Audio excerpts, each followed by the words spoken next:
Marcos, capítulo 8, a partir do verso 31, de forma alternada. Eu leio o 31, vocês o 32 e assim por diante.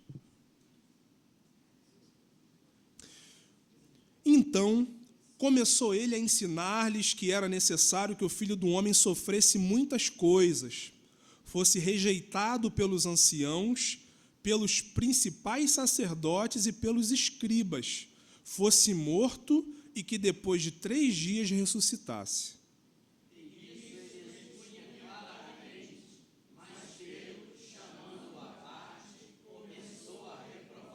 Jesus, porém, voltou-se e, fitando os seus discípulos, repreendeu a Pedro e disse: Arreda, Satanás, porque não cogitas das coisas de Deus, e sim das dos homens.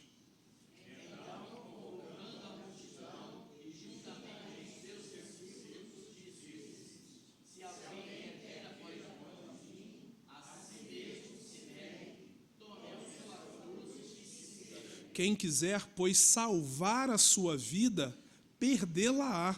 E quem perder a vida por causa de mim e do Evangelho, salvá-la-á.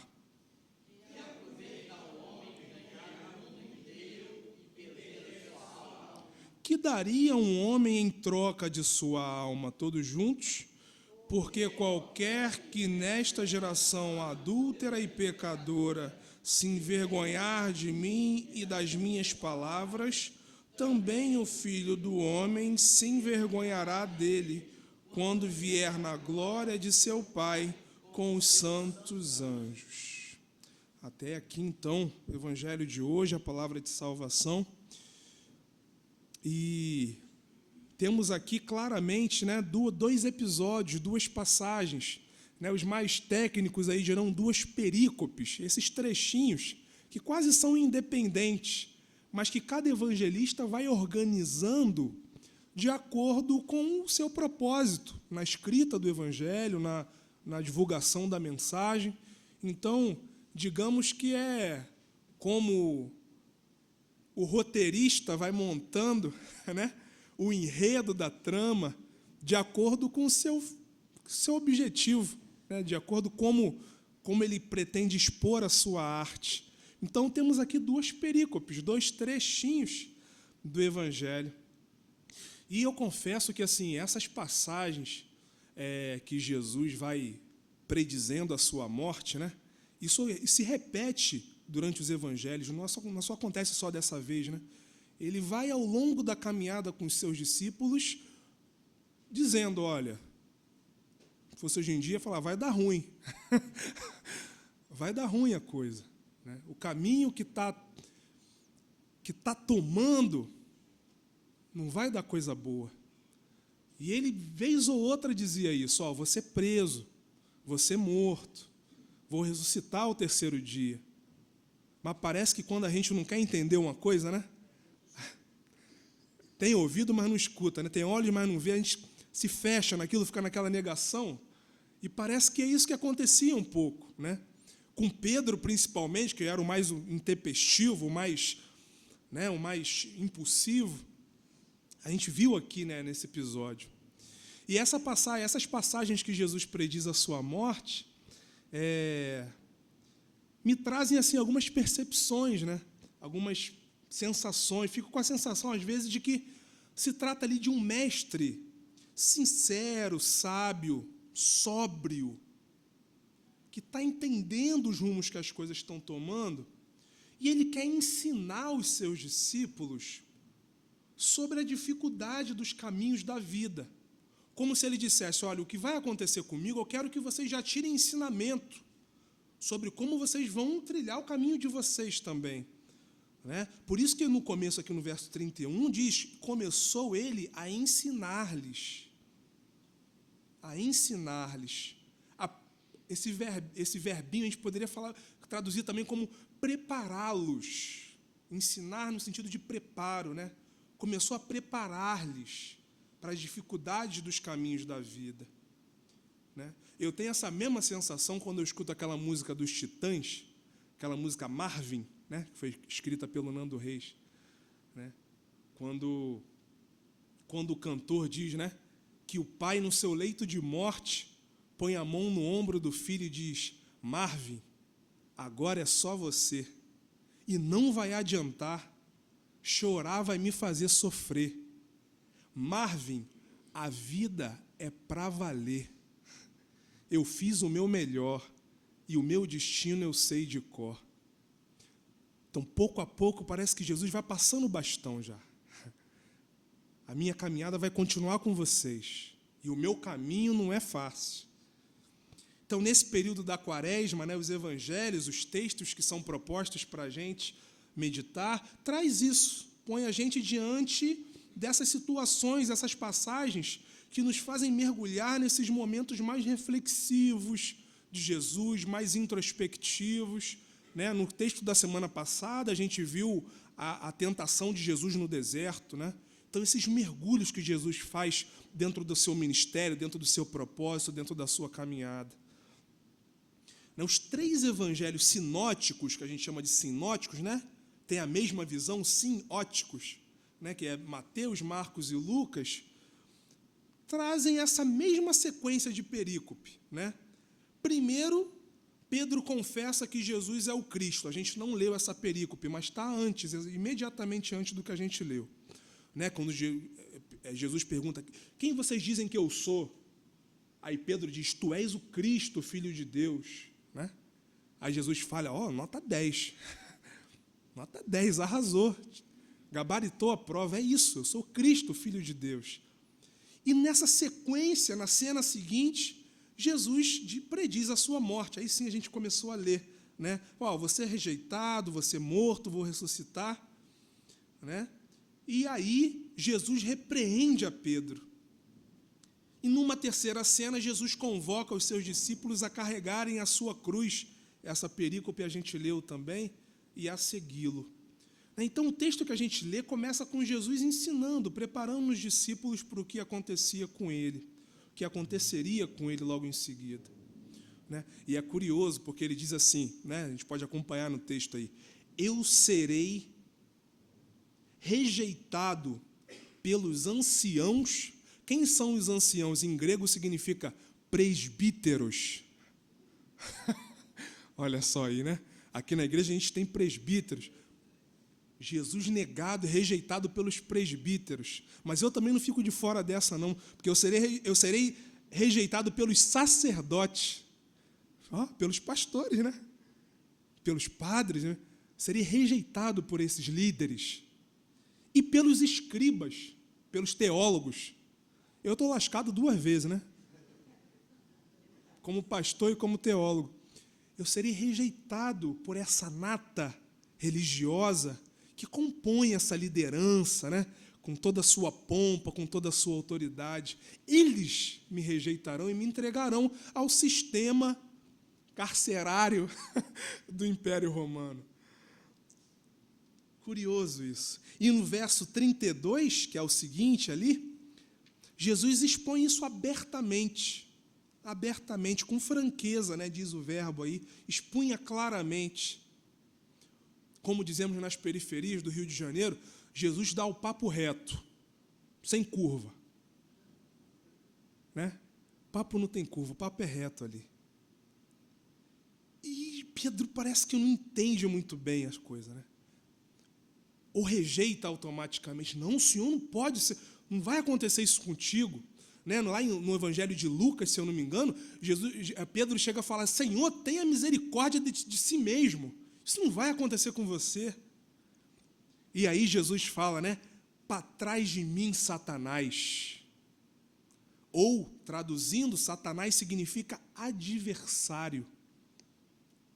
Como se Jesus dissesse: olha, você aqui está sendo adversário do meu propósito.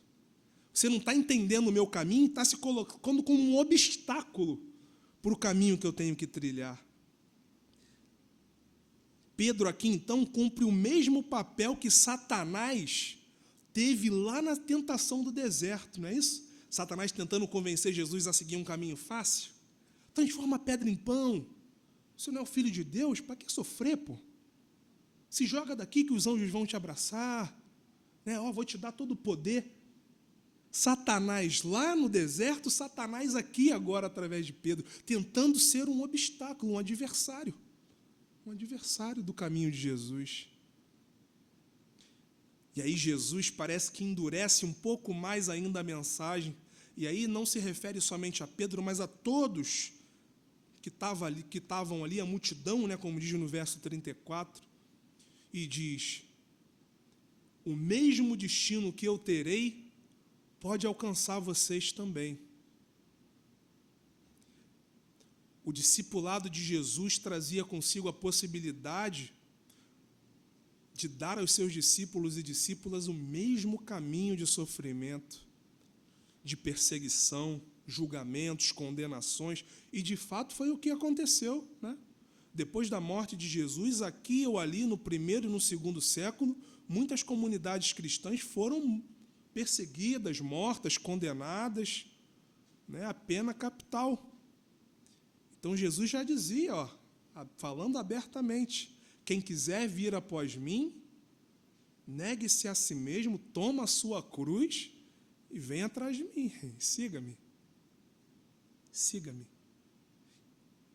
Então, até a religião cristã ser considerada lícita e depois se tornar religião oficial do império, muito sangue rolou por aí. Quem quisesse seguir a Jesus devia encarar a vida com a sua beleza e com a sua feiura, com o seu mel e com o seu fel, com as suas dores e os seus prazeres. Quem quisesse preservar e fugir da realidade dura que é a vida, vai perder a vida no fim das contas.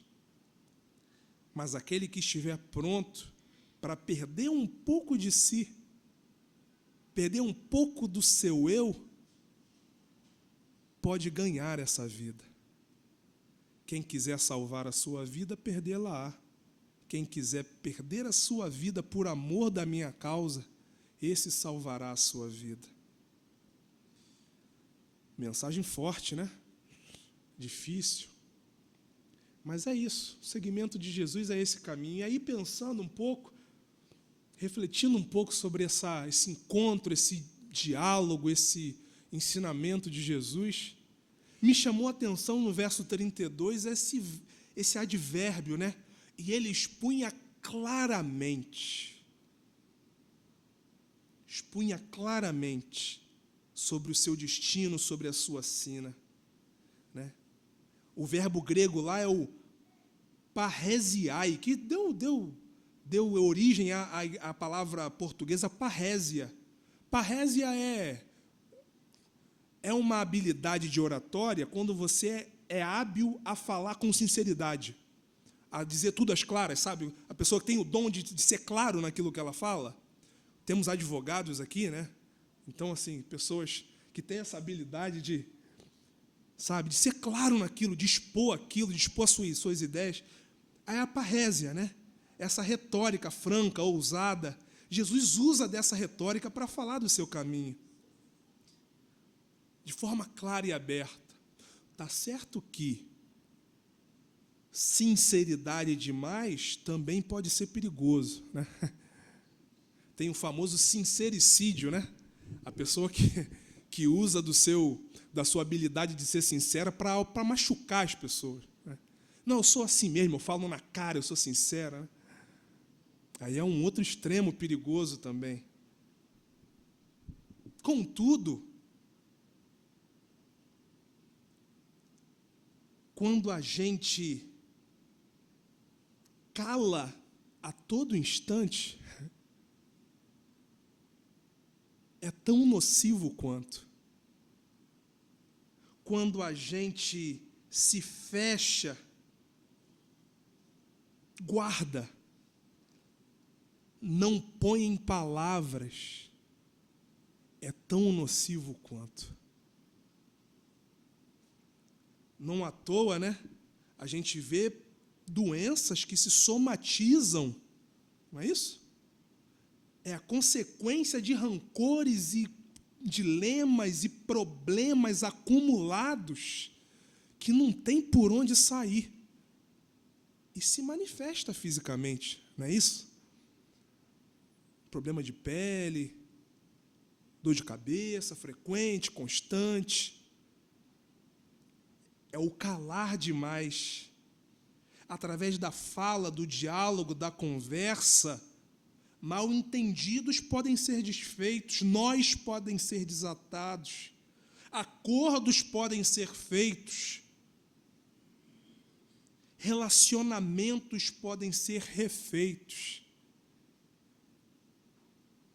Não à toa tem sido cada vez mais urgente e importante o papel dos psicólogos, das psicólogas, né? Que usam tanto da palavra para curar.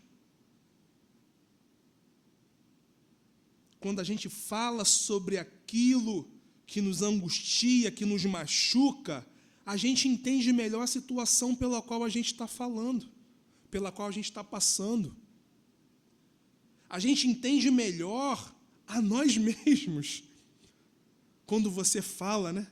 Quando você escreve, quando você põe para fora, você se entende melhor. E por isso que muita gente tem medo de ir à terapia, de fazer terapia.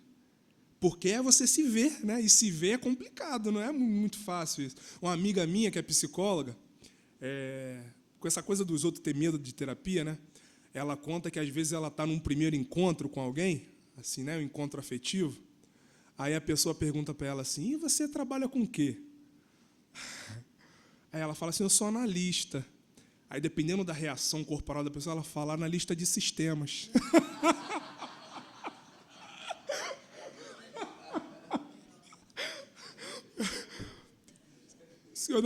Sou analista de sistemas. Ah, tá, então, né? Para tentar, Porque ali ela já perde o date, né? Dependendo da pessoa que foge da terapia, ali ela já perde o medo de se escutar, né? De se conhecer. Exatamente. Não é saudável esse medo, né? Rancores guardados. E aí, falar é curar, então. Falar é expandir horizontes, seguir com a vida. Alguns problemas não desaparecem a partir da nossa negação deles, né? É igual quando as pessoas falam assim, no tema do racismo, né? Só não tocar nesse assunto que ele passa. Né? Não fala, né? Vamos negar. A atitude de Pedro foi exatamente essa atitude de negação. Não, isso não vai acontecer contigo.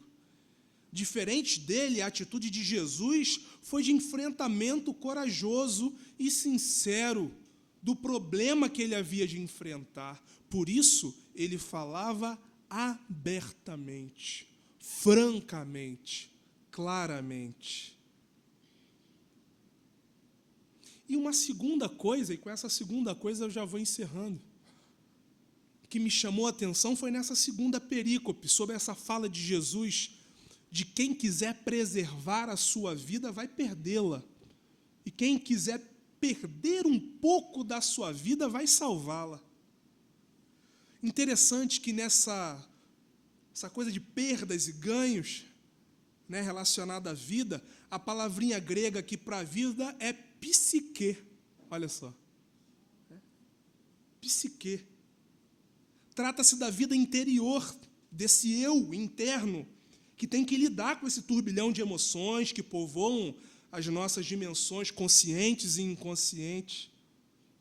Por vezes também, psique é traduzido como alma, né? Esse eu interior, a nossa alma. Essa fala de Jesus, se alguém quiser ganhar, se alguém quiser salvar, perdê-la-á, e se alguém quiser perder, salvá-la-á, está logo após a negação de Pedro em aceitar o caminho dele, ou seja, é sobre a tentação de se querer preservar a nossa vida de forma tão bem preservada, tão bem protegida, que a gente abafa a vida. Não corre mais vento, não tem janela aberta, não bate sol, está com cheiro de mofo. Isso não é Isso é a tentativa de preservar a vida a ponto de matar a vida. É um paradoxo, né? Eu quero salvar tanto a minha vida que eu acabo matando ela.